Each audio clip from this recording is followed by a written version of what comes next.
আমি এইভাবেই ইংরেজি শিখি। এইভাবেই সে আমাকে ভুল বুঝেছিল। আমরা তাকে এইভাবে অপমান করতে পারি না। এইভাবেই আমি সব বাধা পার করব।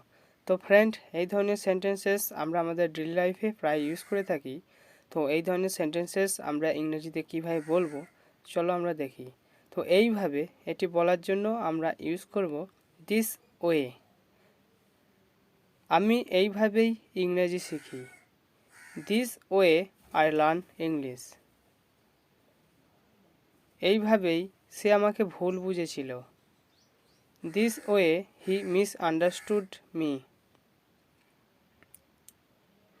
আমি সব সময় এইভাবেই গান উপভোগ করি। I always enjoy music this way. আমরা তাকে এইভাবে অপমান করতে পারি না। We can not insult him this way. এইভাবে তোমার মোবাইল রেখো না। Don't keep your mobile this way. তুমি এইভাবে স্নান করছো কেন? Why are you bathing this way?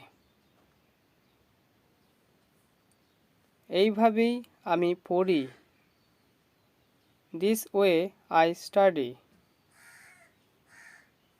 তারা এইভাবে কথা বলছে কেন? Why are they talking this way? এইভাবে এটিকে আমরা আবার আরেকভাবে বলতে পারি, সেটা হচ্ছে দ্যাট ইজ হাউ অথবা দ্যাটস হাউ। এইভাবেই তো বিদেশিরা ইংরেজিতে কথা বলে। That's how foreigners speak English. এইভাবেই আমি সব বাধা পার করব। That's how I will overcome all obstacles. তো ফ্রেন্ড, এটি আমাদের last sentence. Thank you for watching. By.